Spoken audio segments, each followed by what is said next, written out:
Are you there? Oh, I guess you are. Thanks for clicking the dreaded D Rose report. Hi, wrestling fans.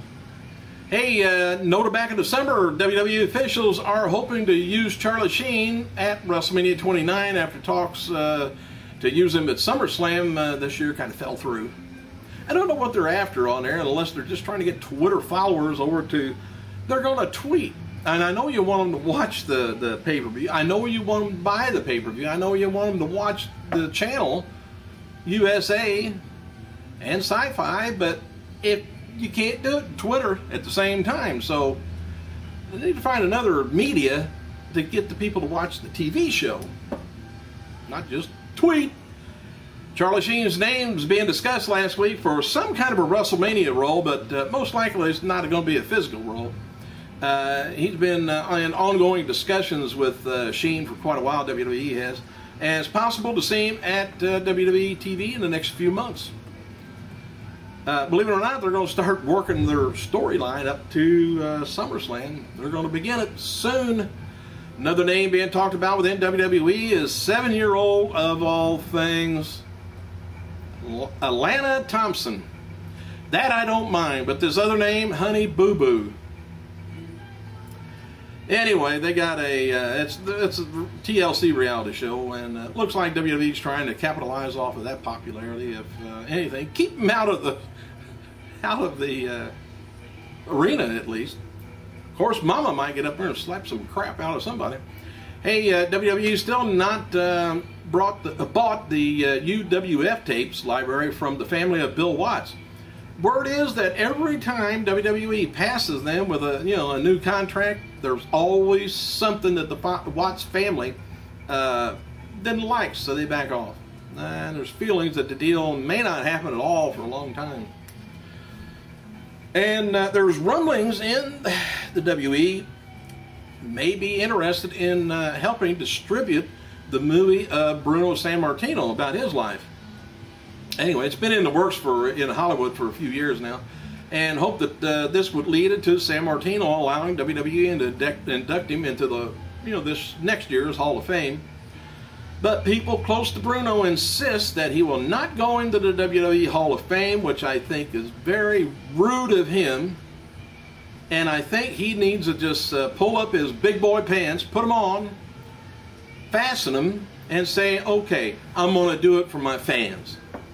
And stop being a crybaby. How old are you anyway? Stop it. Anyway, regarding the Undertaker at WrestleMania, it's said that the decision is entirely up to him at this point. There's talk of using him, just in the Royal Rumble main event, but if he doesn't want to come back for full-time WrestleMania storyline and match, that's going to be totally up to him. Can't see him missing it, but WWE Studios officials have recently been working on plans to lay out film projects for the next 2 years, which I wish they would stop doing that. And go into promoting concerts, promote the Rolling Stones, promote, do some stuff where they can make some money off of instead of just doing lame movies, or at least find a good movie. They really want to do a movie with WWE champion CM Punk, but so far the company officials don't want to take him off the road. And having missed Raw live events would not, they think it would not put some asses in seats. Punk would still be able to appear on Raw though, like Orton has on SmackDown for filming 12 rounds, but officials need him to sell tickets at live events. That's time consuming. Takes a lot out of his life and out of making the movie. And has also been talked about doing a 4th movie of the Marines series. This one would star a WWE diva, believe it or not. And probably they're thinking maybe Eve Torres. Maybe this is why Eve has mentioned the possibility of doing a WWE movie in the recent media interviews that they've had with her. Former WWE champion Batista. Don't know whether you've seen this picture online, but he's on the cover of a November issue of Muscle Fitness magazine. The issue is also looks at the best bodies in wrestling with stories on Mark Henry and David Otunga.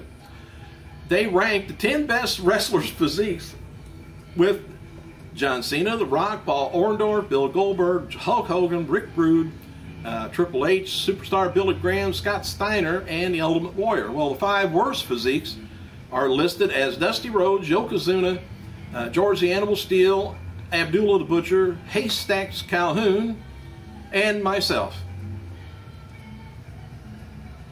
Hey, wait a minute. My wife, I think, wrote that on there.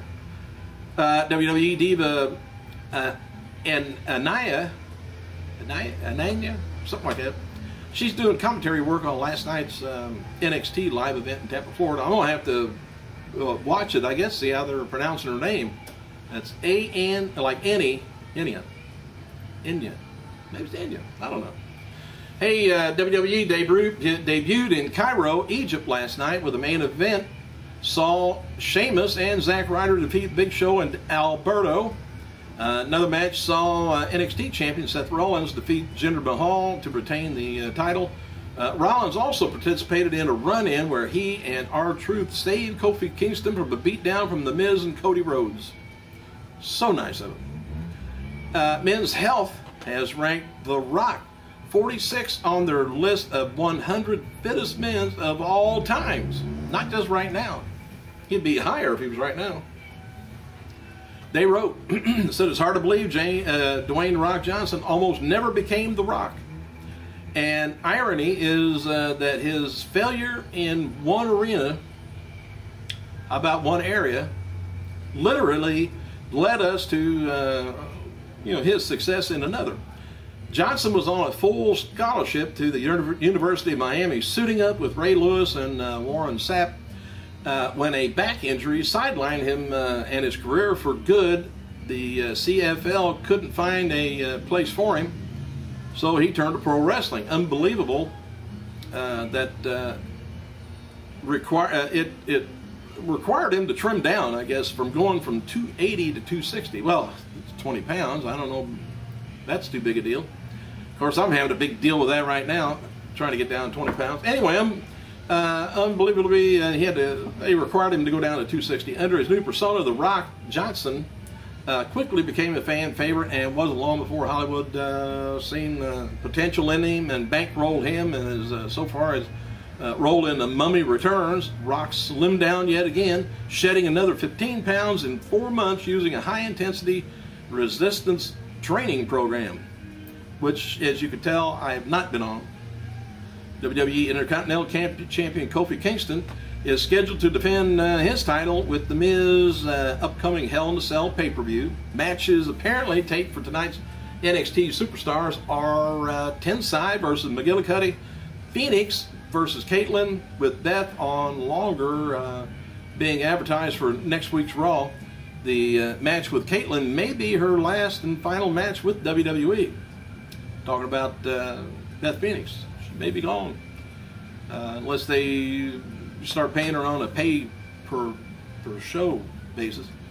Matches for SmackDown includes The Miz taking on Orton, Gabriel and Kidd taking on Rhodes and Sandow, Kane and Bryant taking on Show and Ziggler, Ted DiBiase taking on Antonio Cesaro. Could be a good match. Clay versus Slater, Layla versus Natalya, and Sheamus versus Wade Barrett in the Lumberjack match.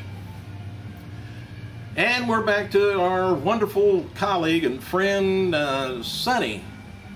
Anyway, she returned to rehab yesterday for a longer stay than in the past. Sunny was dropped off at the facility by a WWE representative, and WWE is paying for the treatment. Sunny released this written statement to the local media. She says, "I am determined to overcome these past difficulties and put the situation behind me. I'm a strong person. I'm determined to overcome obstacles that stand in my way, and I'm only thinking about moving forward and achieving success." I thought didn't she say that last 4 times? 2,900 fans reportedly attended TNA's Bound for Glory at Grand Canyon University in Phoenix, Arizona last weekend. Knockouts champion Tara, she's going to be opening up her new pizza restaurant, which I thought she did one other time in Chicago area, in January or February next year. Tara told the Chicago Tribune that she's working on regularly in the shop when she's not on the road wrestling, or she will be working. I think she's got one in Louisville, if I remember right. Oh no, that's an auto customizing place. That's what it is. Maybe you can eat there too. Everything's greasy though. Hey, TNA World Heavyweight Champion Jeff Hardy debuted a new belt on last night's episode of Impact Wrestling. The new belt is similar to the Immortal belt he debuted back in 2010, and it was made by the same company, Top Rope Belts. I don't know why he did that. Leave belts alone. Look at history. Hey, according to PWI Insider, former Combat Zone Wrestling and IWA Mid-South performer Marvin Lambert, better known to fans as Brain Damage, passed away within the last day at the age of 34 years old. It is unknown at this time the cause of death, although it was said it may have been a self-inflicted. I hate that. Anyway, Lambert's last match was October 2011. He defeated Matt Tremont at CZW Cerebral. And Mike Mondo, he's got a injury. I think it broke his femur or his ankle or his foot, but he's going to be out for maybe 9 months to maybe even a year on rehab. But he's getting around on crutches. He's going to be at their next Ring of Honor show, so be careful. Thanks for clicking, you guys. I gotta go.